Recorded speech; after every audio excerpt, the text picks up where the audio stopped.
اسی دن قیامت قائم ہوگی۔ اللہ تعالیٰ نے اپنے پیارے محبوب نبی صلی اللہ علیہ وسلم کے بیٹے کے لیے شہادت کے لیے یہ بھی دن پسند فرمایا۔ سب سے پہلی بات کہ شہادت انعام ہے، بلند مرتبہ ہے، بہت بڑا مقام ہے۔ شہادت کوئی چھوٹا مرتبہ نہیں ہے۔ جنتی جنت میں چلے جائیں گے، اللہ جنتیوں سے فرمائے گا دنیا میں جانا چاہتے ہو؟ وہ کہیں گے یا اللہ، سب انکار کریں گے، یا اللہ تیری جنت میں بہت مزہ آتا ہے، ایسا تو دنیا میں ہم نے کہیں دیکھا بھی نہیں۔ شہید کھڑا ہوگا، کہے گا یا اللہ مجھے دنیا میں بھیج، جو مزہ تیری راہ میں سر کٹانے کا آیا تھا وہ تیری جنت میں نہیں ہے۔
صلاحیت قابلیت کے مطابق ہوتا ہے.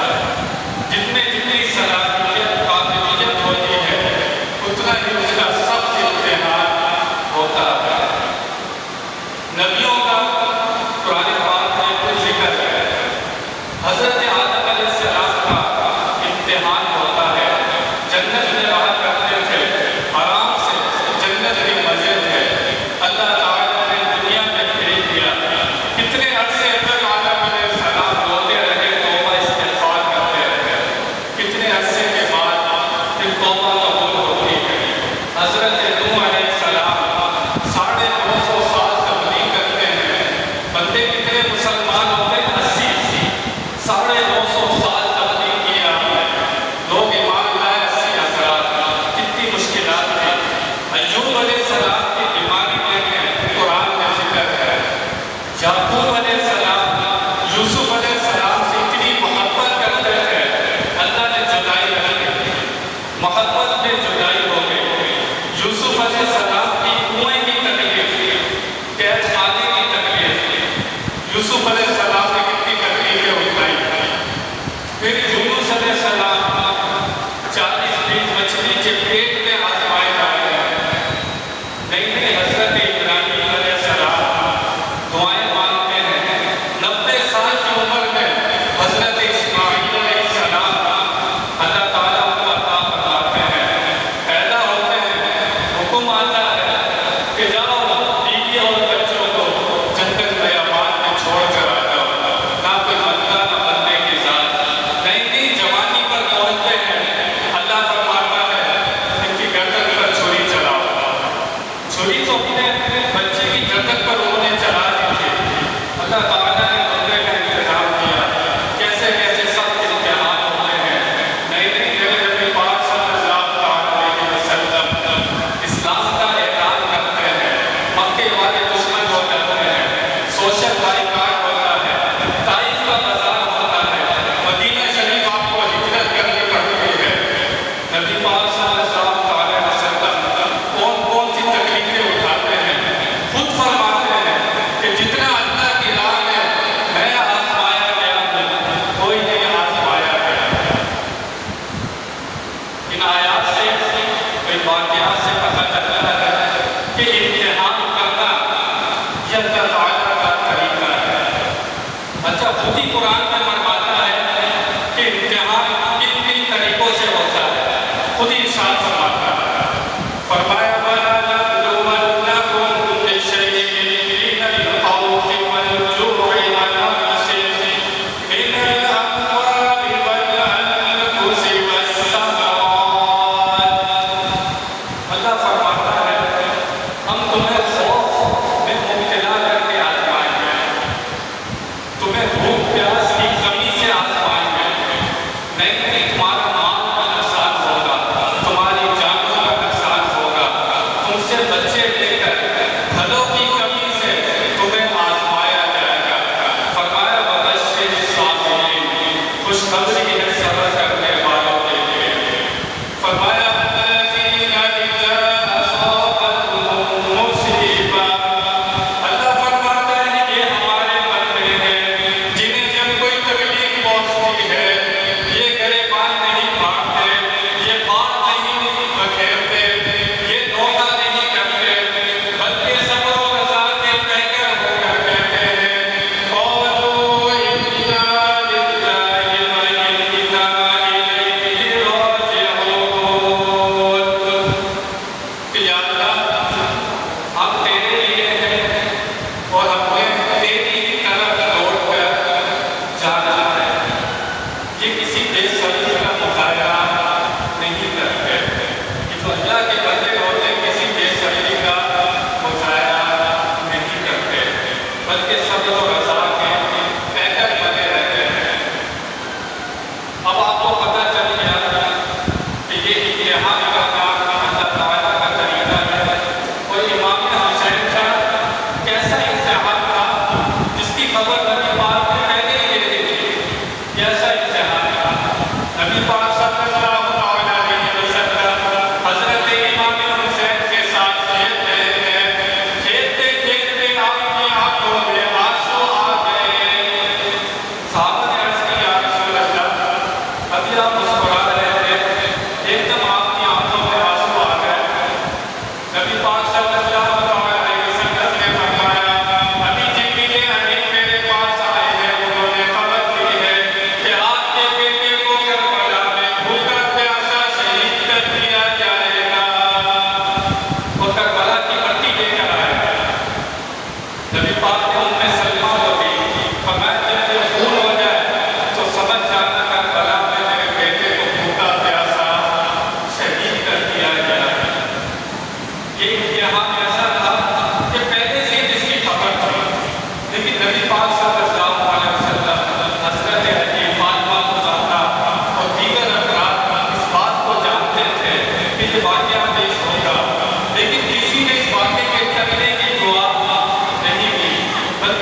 یہ اقتدار کی جنگ ہے،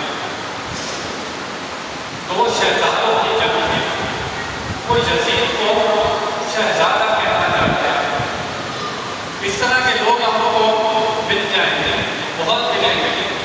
یزید کے حامی آپ کو ملیں گے۔ آپ کو کوئی بھی یزید کا حامی ملے، آپ کو اس سے بحث کرنے کی ضرورت نہیں ہے۔ آپ اس سے کہیں دعا کے لیے ہاتھ اٹھا کہ کل قیامت میں میرا حشر امام حسین کے ساتھ ہو۔ اس سے کہنا تو دعا کر کہ میرا حشر یزید کے ساتھ ہو۔ مرتا مر جائے گا، کبھی یہ دعا نہیں کرے گا۔ اس کو بھی پتا ہے کہ یزید گمراہی پر تھا، لیکن لوگوں کو بہکانے کے لیے ایسے لوگ موجود ہیں جو یزید کی حمایت کرتے ہیں۔ کبھی کبھی آپ کو غلام حسین، عاشق حسین، فدا حسین آپ کو ملیں گے۔ یزید کا نام و نشان، اس کی کوئی نسل باقی نہیں رہی۔ تو جو کہتے ہیں یزید کو شہزادہ تھا، وہ بھی اپنے لیے یزید کے ساتھ ہی دعا کرتے نہیں ہیں۔ ایک اعتراف یہ کرتے ہیں کہ وہ صحابی کا بیٹا تھا، امیر معاویہ کا۔ بلا شبہ وہ امیر معاویہ کا بیٹا ہے یزید، لیکن عمل خراب ہو جائے، کردار خراب ہو جائے تو پھر نسبت کا کوئی فائدہ نہیں رہتا۔ قرآن میں ہے نوح علیہ السلام کا بیٹا کافر ہو گیا تھا۔ نوح علیہ السلام کا بیٹا کافر ہو گیا تھا۔ نوح علیہ السلام کو برا بول سکتے ہیں، نوح علیہ السلام کو برا بولے گا، اس کا ایمان باقی نہیں رہے گا۔ یزید بگڑ گیا تھا، اس کا الزام امیر معاویہ پر آ سکتا نہیں ہے۔ ان کا ایک سیاسی فیصلہ تھا، یزید کو حکومت دے دی، لیکن انہوں نے کہا تھا بیٹا اہل بیت کا ادب کرنا، لیکن جب وہ تخت پر بیٹھا وہ بھول گیا، اسے اپنا وعدہ یاد نہیں رہا۔ اس نے جو کچھ کیا اپنی مرضی سے کیا۔ اس کا کوئی وبال امیر معاویہ پر، جو امیر معاویہ کو برا بولتا ہے وہ صحابی ہے۔ اور قرآن کا کیا فرماتا ہے، وعد اللہ الحسنی، اللہ تعالیٰ نے تمام صحابہ سے بھلائی کا وعدہ کر لیا ہے۔ جب تمام صحابہ سے بھلائی کا وعدہ ہو گیا ہے، امیر معاویہ کو بھی اگر برا بولے گا وہ اپنے ایمان کی فکر کرے۔ امیر معاویہ یزید کو دے چکے تھے۔ یزید چاہتا تو حکومت کرتا رہتا، دمشق اس کی حکومت تھی، لیکن بار بار امام حسین سے قاصد بھیج رہا تھا کہ بیعت کرو۔ مدینہ میں قاصد آ گئے، اب مدینہ چھوڑ کر مکہ آ گئے کہ مکہ میں لڑنا منع ہے۔ وہاں بھی یزید کے قاصد آنے لگے کہ بیعت کرو۔ امام حسین کسی قیمت پر اس کی بیعت کرنے کو تیار نہیں تھے۔ اب ہوتا کیا ہے، کوفہ سے خط آنے شروع ہو جاتے ہیں۔ کوفہ سے کتنے خط آتے ہیں؟ شیعہ کتابوں کے مطابق 12,000 خط، اہل سنت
امام مسلم وہاں پر خط لکھتے ہیں اور خط امام حسین کو جب پہنچتا ہے وہاں پر کوفے والے اپنے رویے سے بدل جاتے ہیں.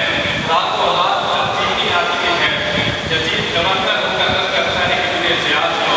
ابن زیاد نے کو دھمکایا، دھمکیاں دی، جان کی، عہدوں کا لالچ دیا، مال کا لالچ دیا کہ میرا ساتھ ہو کے سب کچھ ملے گا.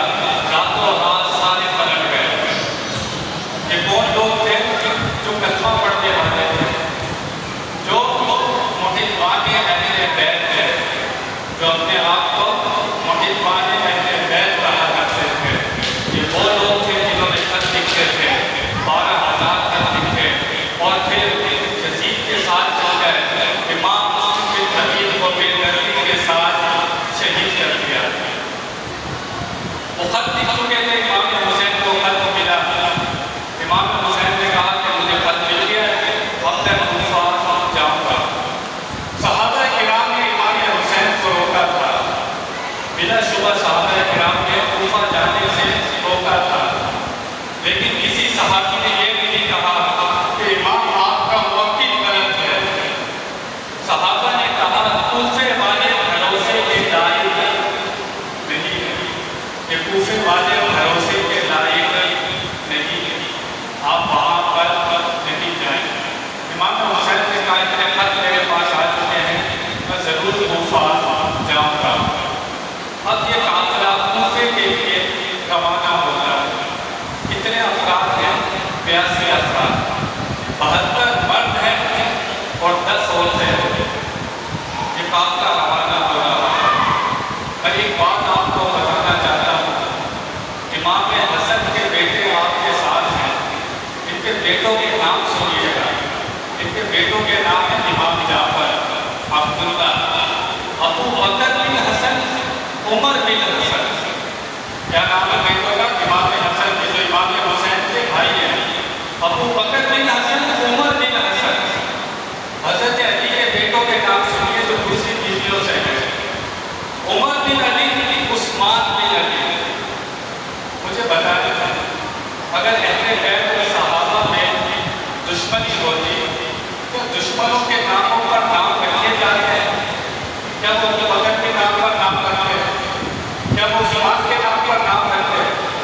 نہیں نہیں. حضرت فاطمہ الزہرا کا جنازہ ابو بکر صدیق نے پڑھایا. حضرت علی نے کہا آپ جنازہ پڑھائیں. اگر حضرت علی کی ابو بکر کی دشمنی ہوتی جنازہ پڑھانے دیتے ہیں؟ کبھی نہیں پڑھانے دیتے. یہ دشمنی آج کے لوگوں میں ہے. یہ دشمنی آج کے لوگوں میں ہے. یہ بغض و عداوت، یہ نفرت، یہ ان لوگوں میں ہے. صحابہ اور اہل بیت میں کوئی دشمنی نہیں تھی. یہ قافلہ کوفے کے لیے روانہ ہوتا ہے. 82 افراد.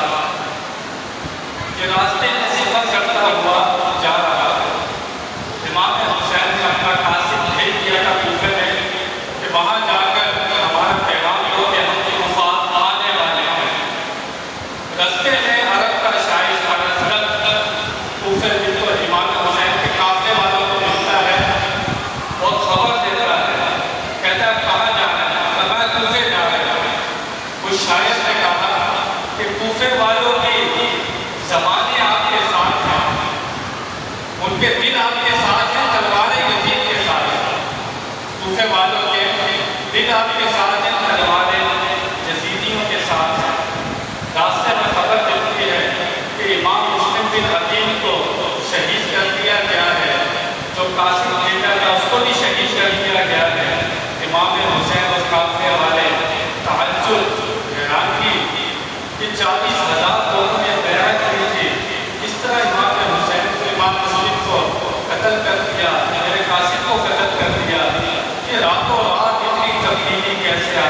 طور پر ایک وقت تھا جس کو سعید کہتے ہیں.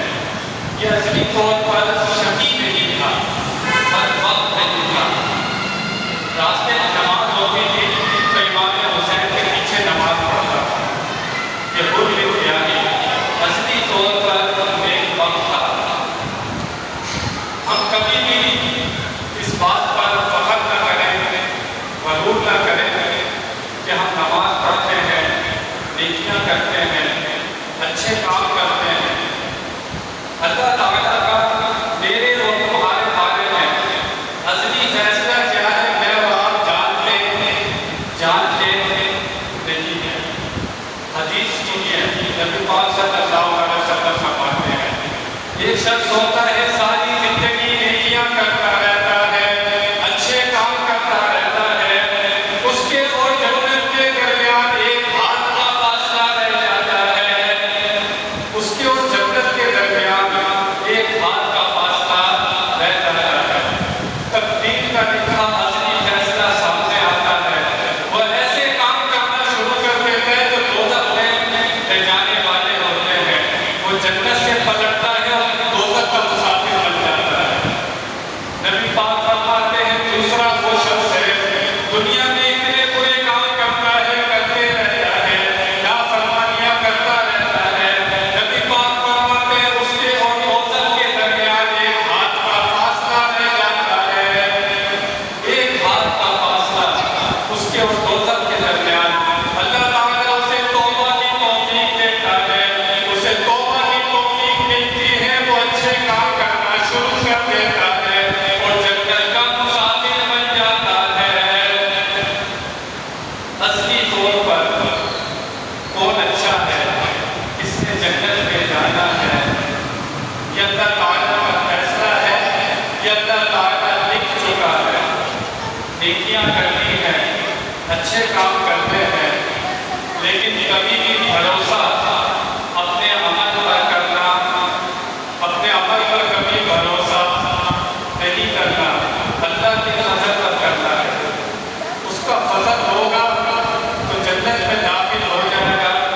اپنی نیکیوں پر بھروسہ کر کے کوئی جنت میں جا سکتا نہیں. عدل کرے گا تھر تھر نفر، عدل کرے گا تھر تھر کمبر، اونچیاں شانہ والے بے فضل کرے گا بخشے جاور، میں جہے مکالے. جب فضل ہوتا ہے تو بڑے بڑے گناہگار بھی بخشے جاتے ہیں، اور جب غلط ہوتا ہے تو بڑے بڑے نیکوکار بھی بخشے نہیں جاتے ہیں. حضرت امام مجدد الفسانی، ان کے بچوں کو جو استاد سے باہر پڑھانے آتا تھا، امام صاحب اس سے ملنے آئے اور کہا چلو تمہارے استاد سے ملتے ہیں. ملنے آئے تو دیکھا استاد کے ماتھے پر لکھا تھا بدبخت شقی. یہ اللہ والے آنکھ والے ہوتے ہیں، یہ پہچان لیتے ہیں. بچوں سے کہا بیٹا بدبخت سے سپارہ پڑھنا نہیں ہے، یہ شخص شقی ہے، بدبخت ہے، اس سے سپارہ پڑھو گے تو بدبختی آئے گی، تمہیں کوئی فیض نہیں ملے گا. بچے بھی مجدد صاحب سے تھے، کہنے لگے ابا جان استاد کیوں بدلتے ہیں، اس کی تقدیر بدل دیجیے. استاد کیوں بدلتے ہیں، اس کی تقدیر بدل دیجیے. مجدد الفسانی کہتے ہیں میں نے سنا ہوا تھا دیکھو کہ دعا سے تقدیر بدل جاتی ہے. میں نے بچوں سے کہا کہ دعا کے لیے ہاتھ اٹھاؤ. کہتے ہیں میں دعا کے لیے ہاتھ اٹھائے، چہرے پر ہاتھ پھیرے. میں نے مولانا کے ماتھے پر دیکھا تو ایک وقت لکھا تھا، سعید لکھا تھا. کہتے ہیں میں نے لوہے محفوظ پر دیکھا آسمان پر، وہاں بھی نیک وقت لکھا تھا، سعید لکھا تھا. اللہ قرآن میں فرماتا ہے یمحو اللہ ما یشاء ویثبت وعنده ام الکتاب. اللہ جو چاہتا ہے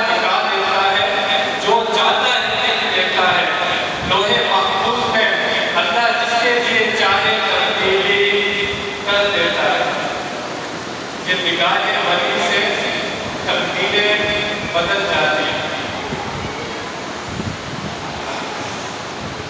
7 محرم کو یہ قافلہ پہنچتا ہے ایک میدان میں۔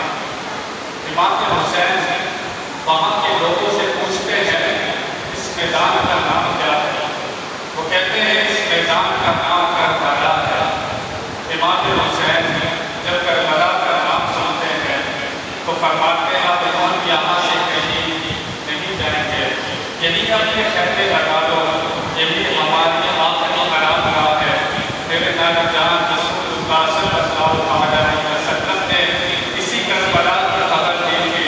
میرے بابا حضرت علی جب جنگ صدیق سے واپس آ رہے تھے اسی کربلا کا نقشہ بھیجا تھا۔ اب یہی ہماری آرام گاہ ہے، آخری آرام گاہ ہے، اب ہم یہاں سے کہیں نہیں جائیں گے۔ وہاں پر ابن زیاد کو پتہ چل گیا کہ امام حسین کربلا پہنچ چکے ہیں۔ اس نے فوج تیار کرنا شروع کی۔ یہ وہی لوگ تھے جنہوں نے 12,000 خط لکھے تھے، یہ وہی 40,000 جنہوں نے بیعت کی تھی۔ ابن زیاد نے کہا جاؤ امام حسین کے مقابلے پر فوج تیار کرنی شروع کی، کمانڈر بنانا شروع کیے۔ وہ کہنے لگے ہم نے تو خط لکھ کے بلایا تھا۔ یزید نے کہا، ابن زیاد نے کہا اب جاؤ ان کے مقابلے پر، ورنہ تمہارے ساتھ جو ہوگا تم برداشت نہیں کر سکتے۔ عمر بن سعد یہ صحابی کا بیٹا ہے، سعد بن وقاص کا۔ عمر بن سعد اس کو تہران کی گورنر مل چکی تھی اور اس کو گورنر بہت پسند تھی۔ اس کو ابن زیاد نے کہا کہ امام حسین سے مقابلے پر جاؤ۔ اس نے ابن زیاد کو کہا کہ آپ اس معاملے سے مجھے دور رکھیں، میں ان کے مقابلے پر نہیں جاؤں گا۔ ابن زیاد نے کہا کہ ان کے مقابلے پر نہیں جائے، گورنر کا لیٹر واپس کرو۔ اس نے کہا وہ بھی واپس نہیں کروں گا۔ آپس میں تکرار ہوتی رہی۔ اس نے کہا مجھے ایک بات سوچنے کی موقع دو کہ رات کو گھر گیا کروٹیں بدل رہا ہے کہ کیا فیصلہ کرو۔ اس کا بھانجا آیا، کہا ماموں کیوں پریشان ہو؟ عمر بن سعد کے کہا بہت پریشان ہو۔ ایک طرف دنیا ملتی ہے، آخرت جا رہی ہے، ساری بات بتائی گئی۔ بھانجے نے کہا ماموں پوری دنیا کی گورنری بھی چھوڑنی پڑے تو چھوڑ دینا، امام حسین کے مقابلے پر نہیں جانا۔ اس نے کہا بھانجے تم نے صحیح کہا، صبح ابن زیاد کے دربار میں جا کر یہ لیٹر میں واپس کر دوں گا۔ صبح یہ دربار میں آیا، اس نے ابن زیاد کو کہا کہ امام حسین کے مقابلے پر میں نہیں جا رہا۔ ابن زیاد کے لیٹر واپس کرو۔ اس نے کہا وہ بھی واپس نہیں کروں گا۔ تکرار ہوتی رہی ہوتی رہی۔ میں بھی آپ کو بتا چکا اصلی طور پر نیک وقت، اصلی طور پر بدبخت، اس پر بدبختی غالب آ گئی۔ اس کے منہ سے نکلا میں امام حسین کے مقابلے پر جاؤں گا۔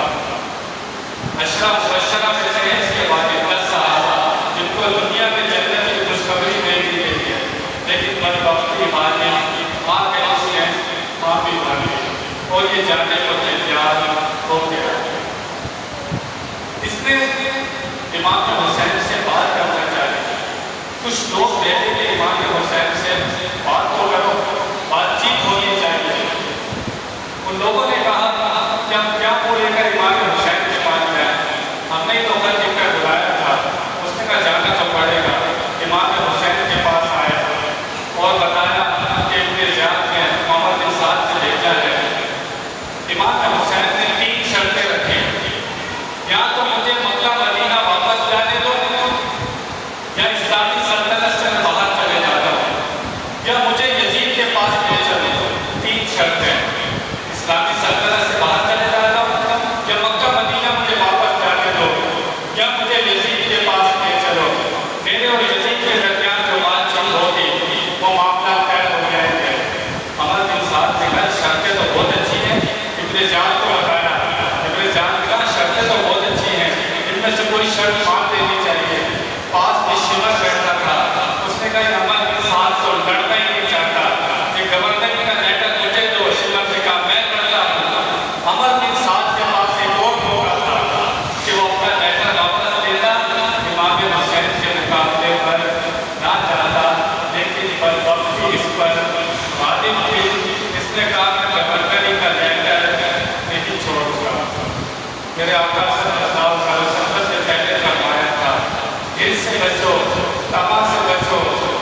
تیار ہو گیا۔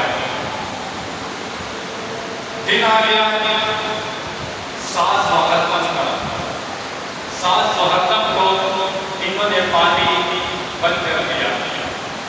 کہ کس کا پانی بند کر رہے تھے؟ جس کے نانا علی کے کوثر ہے۔ کل آخرت میں کوثر کے جام کس سے دیے گئے؟ یہ کون لوگ تھے جو کلمہ پڑھنے کا دعویٰ کرتے تھے؟ یہ کس کا پانی بند کر رہے تھے؟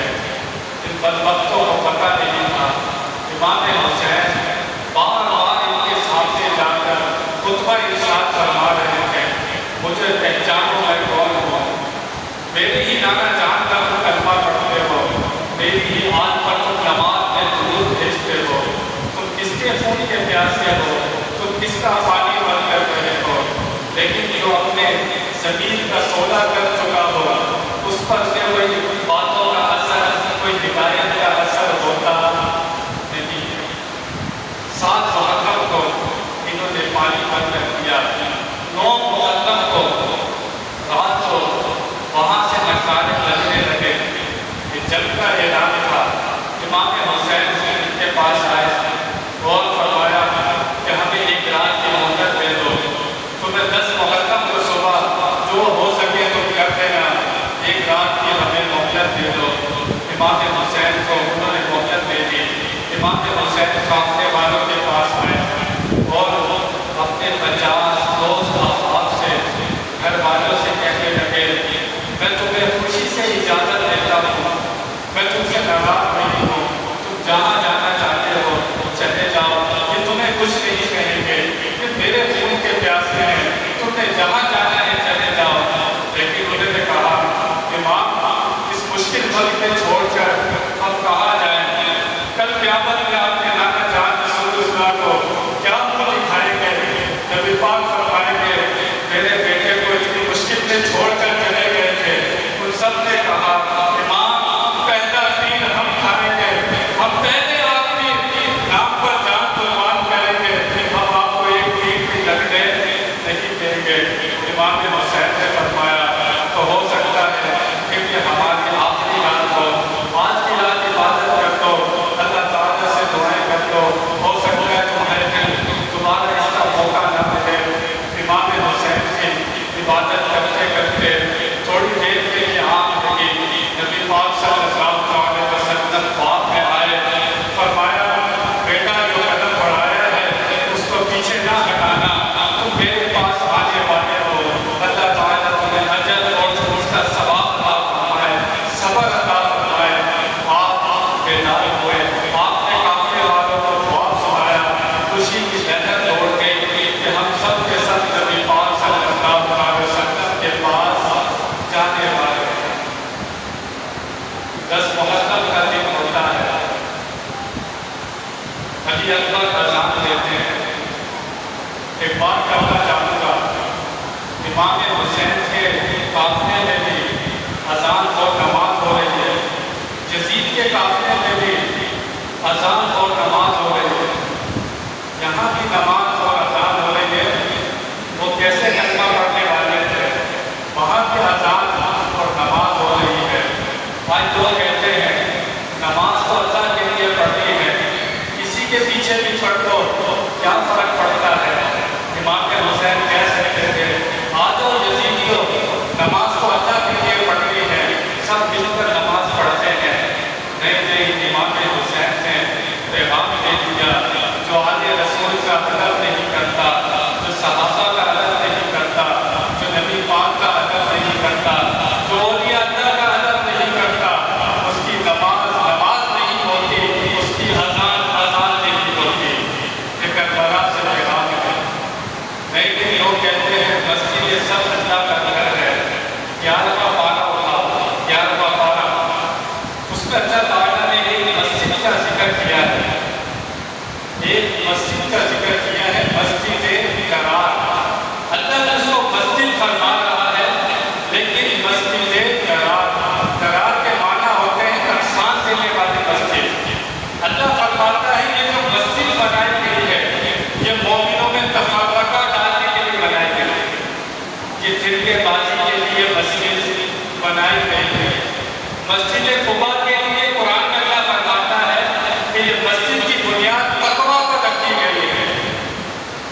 یہ مسجد جن لوگوں نے بنائی تھی، اب یہ بھی سنیں، منافق ہے، کافر ہے، اوپر سے کلمہ پڑھ لیا تھا. دین اسلام کو سب سے زیادہ نقصان منافقوں سے پہنچا ہے، جنہوں نے کلمہ پڑھا تھا لیکن دل سے اسلام قبول نہیں کیا تھا. یہ نبی پاک کے پیچھے نمازیں پڑھتے تھے. انہوں نے کہا دیکھو یہ نبی آسمان کی خبریں دیتا ہے، اس کو یہ نہیں پتا کہ ہم منافق ہیں. اس نبی کو یہ تو نہیں پتا کہ ہم منافق ہیں. نبی پاک کے کاموں میں آواز آئی، آپ جلال میں آ گئے، آپ منبر پر رونق افروز ہوئے. آپ نے فرمایا پوچھو مجھ سے کیا پوچھنا ہے. لوگوں نے پوچھنا شروع کیا، جو پوچھتے گئے نبی پاک جواب دیتے رہے. نبی پاک نے فرمایا کہ منافق میری مسجد سے نکل جائے، منافق میری مسجد سے نکل جائے. کوئی کھڑا نہیں ہوا. نبی پاک نے منافقوں کے نام لینا شروع کیے. اے فلانے منافق نکل میری مسجد سے، اخرج. اے فلانے منافق میری مسجد سے نکل. نام لینا شروع کیے. ایک ایک کر کے منافقوں کو نکالا. جب یہ مسجد سے نکلے انہوں نے اپنی مسجد تعمیر کر دی. مسجد درار، اس کا ذکر اللہ قرآن میں فرما رہا ہے. اللہ فرماتے ہیں کہ مسجد میں کھڑے بھی نہ ہونا. نبی پاک کو فرما رہا ہے، اللہ بھی اس کو مسجد فرما رہا ہے. پتہ چل گیا جو لوگ نبی پاک کا ادب نہ کریں، تعظیم نہ کریں، جن کی مسجد میں یا رسول اللہ لکھنا شرک ہو، آپ ان کی مسجد میں یا رسول اللہ نہیں لکھ سکتے. ان کا یہ عقیدہ ہے جہاں پر یا رسول اللہ لکھا ہوگا وہاں پر نماز ہوتی نہیں ہے. کسی پر الزام نہیں لگانا. آپ ان کی مسجد میں دکھائی نہیں سکتے، یا محمد نہیں دکھا سکتے، یا رسول اللہ نہیں دکھا سکتے. اس کو لکھنے کو شرک کہتے ہیں. جن کے ایسے عقیدے ہوں ان کے پیچھے ہماری نماز ہوتی نہیں ہے.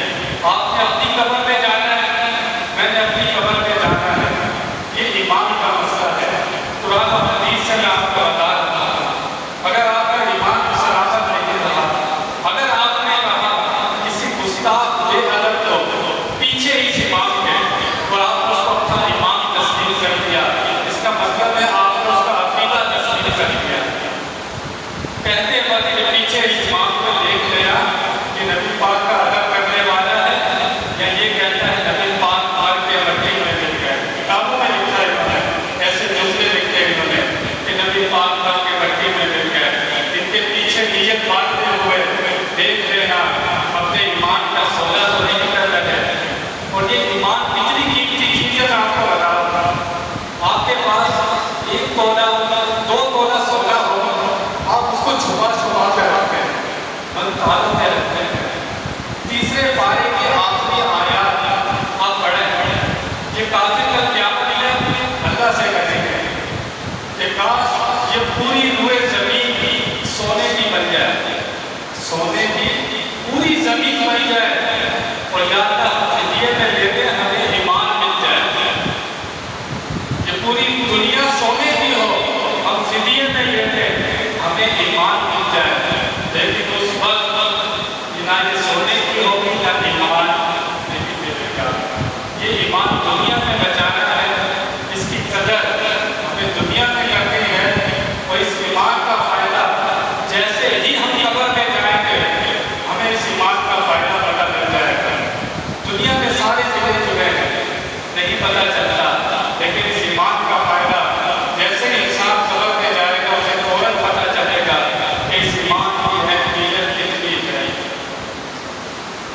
تو آزاد امام حسین کے یہاں کی ہو رہی ہے، جدید کی نماز پڑھ رہے ہیں، سب کچھ ہو رہا ہے. 10 محرم کو تیر آنے شروع ہو گئے خیموں کے اندر. 2 صحابہ نے کہا امام حسین سے کہ اگر ہم قافلے میں بیٹھے رہے، یہاں پر خیموں میں بیٹھے رہے، یہ تیر ہمیں آ کر بنتے رہیں گے، آپ ہمیں اجازت دیں ہم یزیدیوں سے لڑیں گے. امام حسین کے 50 دوست افراد قہر کر کے یزیدیوں پر ٹوٹے، لیکن جہاں سے امام حسین کا ایک ساتھی جاتا ہے وہاں سے اس کے مقابلے پر 10 آتے ہیں، 100 آتے ہیں، 1000 تک آتے ہیں۔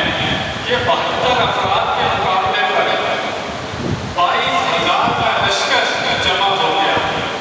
72 افراد مقابلے پر کتنے لوگ ہیں؟ 22,000 کا لشکر مقابلے پر آ گیا۔ ایک ایک کر جان شہادت نوش کرتے رہے، نوش کرتے رہے۔ جب 50 دوست احباب شہید ہو گئے، امام حسین میدان میں آتے ہیں، پھر خود وہ ارشاد فرماتے ہیں کہ مجھے پہچانو میں کون ہوں، میرے جانے جان کا تقویٰ کرتے ہو۔ امام حسین کی آنکھ بھول بن زیادی کو دیکھ رہی تھی، جس کا میں نے پہلے ذکر کیا تھا کہ آپ کو گرفتار کرنے آیا تھا، جدیدی فوج میں کھڑا تھا۔ امام حسین اس کو دیکھ رہے تھے، اپنے گھوڑے پر بھول بن زیادی بیٹھا ہوا ہے۔ برابر والے شخص نے کہا، بھول بن زیادی اتنا بے چین کیوں ہے، اتنا مسترد کیوں ہے؟ بھول بن زیادی نے کہا، مجھے ایک طاقت جنت کی طرف کھینچ رہی ہے، مجھے ایک طاقت دوزخ کی طرف کھینچ رہی ہے۔ بھول بن زیادی نے اپنے گھوڑے کو اینٹ لگائی اور کہا، ہو سکے تو جنت نہیں جانا چاہیے۔ امام حسین کے قدموں پر آیا اور کہنے لگا کہ اگر میں آپ پر اپنی جان قربان کروں، مجھے نہیں پتا تھا ان کی بدبختی اس نہر تک پہنچ جائے گی۔ میں سمجھا تھا جس طرح امام حسن امیر معاویہ میں صلح ہو گئی تھی، جس طرح آپ کے حضرت علی، آپ کے بابا حضرت علی کی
کرتا ہوں میرے گھر میں 2 جنازے رکھے ہوں، بھائی کا رکھا ہو، بہن کا رکھا ہو، گھر میں 3 جنازے ہو جائیں، ہماری سائنس بدل جاتی ہے، ہم صلح پر آ جاتے ہیں، بات چیت پر آ جاتے ہیں، وہاں پر تو اہل بیت کو کاٹا جا رہا ہے، گھر کے گھر تباہ ہو رہے ہیں۔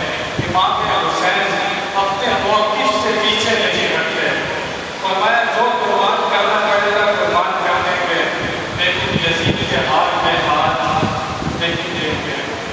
امام حسین نے کرامت دکھائی تھی، کیا آپ کا موقف تھا؟ گھر والے اجازت مانگ رہے ہیں کہ ہمیں بھی اجازت دیں، ہم جا کر یزیدیوں سے کہیں گے۔ اہل بیت کے افراد ایک ایک کر جام شہادت نوش کرتے ہیں، ہمیں اتنی صلاحیت برداشت نہیں ہے کہ امام حسین کی شہادت کا واقعہ اتنے ظالم لوگ تھے کہ کون لوگ تھے؟ لوگ کہتے ہیں آج کربلا کا تذکرہ بہت ہوتا ہے، جنگ بدر میں ہوئی تھی، جنگ محمد میں ہوئی تھی، یہ جتنی جنگیں ہوئی تھی کافروں کے ساتھ ہوئی تھی، اس لیے اس کا زیادہ تذکرہ نہیں ہوتا۔ لیکن یہ تو جنگ بھی نہیں تھی، یہ سامنے وہ لوگ تھے جو کلمہ پڑھنے والے تھے، اہل بیت سے محبت کا دعویٰ کرنے والے تھے، اپنے آپ کو شیعہ علی کہا کرتے تھے، اپنے آپ کو شیعہ علی کہا کرتے تھے۔ یہ لوگ سامنے تھے، یہی لوگ تلواریں اٹھا کر سامنے آ گئے۔ اس لیے ہمیں سب سے زیادہ اس واقعے پر افسوس ہوتا ہے، اللہ تعالیٰ نے اتنے بڑے امتحان سے آپ کو گزارا، آپ کے بھائی امام حسن کو بھی زہر دیا گیا تھا، آپ کی شہادت ہوئی، لیکن اتنا تذکرہ نہیں ہوتا۔ مجھے ایسا ہی لگتا ہے کہ اللہ چاہتا تھا کہ امام حسین کا تذکرہ 9-10 محرم کو ہوتا رہے۔ اللہ تعالیٰ کو 10 محرم بہت پسند ہے، اللہ تعالیٰ نے امام حسین کا تذکرہ 10 محرم کو رکھ دیا۔ صالح علیہ السلام کی قوم میں قرآن کا واقعہ ہے، اونٹنی مانگی تھی، معجزے کے طور پر اونٹنی آئی تھی، اس اونٹنی کو قرآن میں نعمت اللہ کہا کہ یہ اللہ کی اونٹنی ہے۔ صالح علیہ السلام نے کہا اس کے قریب نہ جانا، یہ جتنا کھاتی دیجیے تو کھانے پینے دینا، اس کو تبدیل نہ کرنا۔ قوم نے اونٹنی کی ٹانگیں کاٹ دی، اونٹنی کی ٹانگیں کاٹ دی، اللہ کا عذاب آیا، سب کے سب مارے گئے، سب کے سب مارے گئے۔ امام حسین کی 72 تیر آپ کو لگے، گردن آپ کے جسم سے جدا ہوتی ہے، نیزے پر چڑھاتے ہیں، اتنا ظلم کرتے ہیں کہ کون سی گردن ہے اس کو نبی پاک چھپا کرتے تھے۔ آپ نے فرمایا جو میرے ایک بات کو تکلیف دے گا جہنم کی آگ میں پگھلایا جائے گا۔ فرمایا جو میری اہل بیت سے محبت کرتا ہے وہ مجھ سے محبت کرتا ہے، جو انہیں تکلیف دیتا ہے وہ مجھے تکلیف دیتا ہے، جو مجھے تکلیف دیتا ہے وہ اللہ کو تکلیف دیتا ہے۔ اللہ قرآن میں فرماتا ہے ان الذین یؤذون اللہ ورسولہ لعنہم اللہ فی الدنیا والآخرہ ولہم عذاب مہین۔ جو اللہ و رسول کو اذیت پہنچاتے ہیں، جو اللہ و رسول کو اذیت پہنچاتے ہیں، دنیا اور آخرت میں ان کے لیے عذاب تیار کر رکھا ہے۔ انہوں نے امام حسین کے ساتھ جو کیا، یہ کل قیامت میں جس طرف اٹھائے جائیں گے، یہ جہنم میں جس وادی میں پھینکے جائیں گے، انہوں نے دنیا کے مال کو قبول کیا، دنیا کا فائدہ دیکھا۔ اگر امام حسین پر 40,000 افراد لوگ تھے، آج پیٹتے ہیں، ماتم کرتے ہیں، سب کچھ کرتے ہیں، لیکن وقت ہاتھ سے نکل گیا۔ وہ وقت تھا ساتھ دینے کا۔ دنیا میں کتنا رہ لوگے؟ وہ دنیا میں کتنا رہے؟ 40 سال رہے ہوں گے، 50 سال رہے ہوں گے۔ دنیا کتنی استعمال کی انہوں نے، لیکن دنیا کا عذاب بھی انہوں نے قبول کیا۔ آخرت کا عذاب ابھی باقی ہے ان کے لیے۔ یہ کربلا سے ہمیں پیغام ملتا ہے، یہ کربلا سے پیغام ہے، یہ نظریہ ہے، یہ کبھی ختم نہیں ہوگا۔ ایک یزیدی نظریہ ہے، ایک حسینی نظریہ ہے، یہ قیامت تک چلے گا۔ خالی یزید نہیں تھا، اس جیسے بہت حکمران آتے رہے، ایسے بھی حکمران آئے جنہوں نے انسانوں کی کھوپڑیوں کا مزاق بنایا، ایسے ذاتی حکمران بھی آئے، یہ آتے رہے ہیں، یہ ابھی موجود ہیں، یہ ہر دور میں موجود ہوتے ہیں۔ جہاں آپ کو موسیٰ علیہ السلام نظر آئیں گے، وہاں آپ کو فرعون نظر آئے گا، جہاں آپ کو نمرود نظر آئے گا، وہ ابراہیم علیہ السلام نظر آئیں گے۔ یہ حق و باطل آپ کو ہر دور میں ملے گا۔ ہم نے کس کے ساتھ کھڑا ہونا ہے، یہ ہمارا امتحان ہے۔ ایک ووٹ تھا، یہ بیعت کیا تھی؟ ایک ووٹ تھا، اگر امام حسین اسے دے دیتے، ایک ووٹ کی بات تھی۔ آج ہم اپنے ووٹ کا صحیح استعمال نہیں کرتے، کیونکہ ہم ووٹ دے دیتے ہیں تو اس کا سوال ہوگا، اس کا جواب دینا پڑے گا۔ آج لوگ ایک چائے کی پیالی پر، ایک بریانی کی پلیٹ پر ووٹ دے دیتے ہیں اور کہتے ہیں یہ میری زبان والا ہے۔ لوگ نہیں دیکھتے یہ کتنا بڑا ظالم ہے، لوگ نہیں دیکھتے یہ کتنا بڑا کرپٹ ہے، لوگ جا کر اس کو ووٹ دیتے ہیں۔ یہ واقعے سے ہمیں پتہ چلتا ہے کہ اس ووٹ کی کتنی اہمیت ہے۔ امام حسین نے یزید کو ووٹ نہیں دیا، اگر چاہتے تو کہتے ہیں میں عبادت کرتا رہتا، مجھے کیا پڑے گا، کہتا کہ عبادت کرتا ہوں، مسجد میں اللہ کرتا رہتا ہوں، مجھے کیا چلے گا، جس کے سامنے جا کر کھڑے ہونے اتنی تکلیف برداشت کی۔ آج یہ ہمارا بھی فرض ہے کہ ہم کسی ظالم کا ساتھ نہیں دیں۔ لوگ کہیں گے کیسے پہچانیں کہ کون ظالم ہے، کون مظلوم ہے۔ اللہ تعالیٰ نے ہمیں عقل دی ہے۔ میں آپ سے پوچھوں گا کپڑا کون سی دکان سے اچھا بچتا ہے، کون سی دکان کے ریٹ اچھے ہوتے ہیں، آپ مجھے بتا دیں گے کہ فلانی دکان سے کپڑا اچھا بچتا ہے، الیکٹرانک کی چیز فلانی دکان سے اچھی بچتی ہے، آپ بتا دیں گے۔ اللہ نے ہمیں عقل دی ہے، اسی طرح ہم ظالم اور مظلوم کو بھی پہچان سکتے ہیں، اس میں کوئی مشکل نہیں ہے۔ اور ہمیں پہچاننا ہے کون ڈنڈے کے زور پر حکومت کر رہا ہے، کون ڈنڈے کے زور پر حکومت کر رہا ہے، اور کون دلوں پر راج کرتا ہے۔ ظالم اور مظلوم کو پہچاننا ہوگا، حق کے ساتھ کھڑا ہونا پڑے گا، یہی گڑبڑا کر دے گا۔ ہم نے کس کا ساتھ دینا ہے، کس کے ساتھ کھڑے ہونا ہے۔ ان دنوں کے اندر کالے کپڑے نہیں پہنے، تعزیت نہیں دیکھنا۔ تعزیت کی حقیقت کیا تھی؟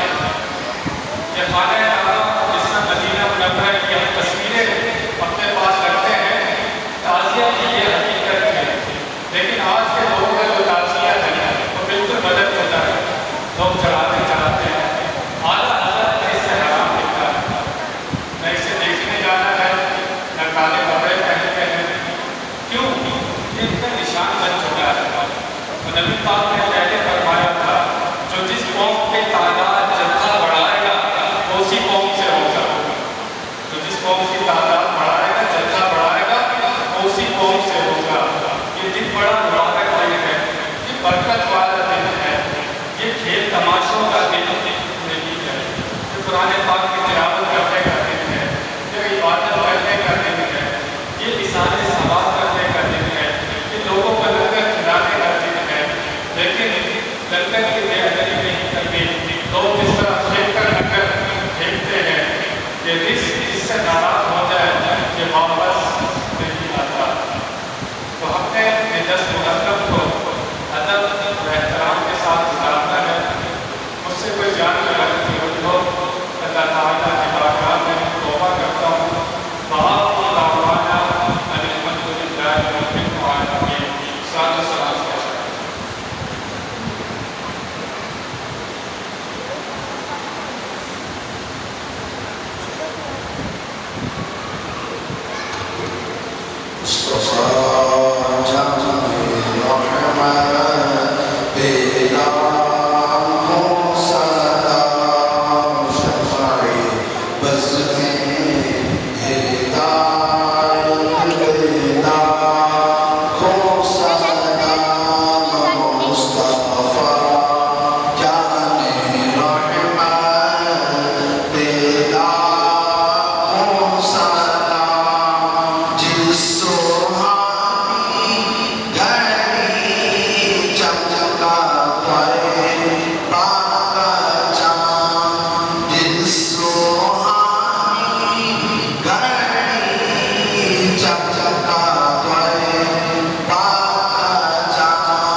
وسلام على المرسلين والحمد لله رب العالمين.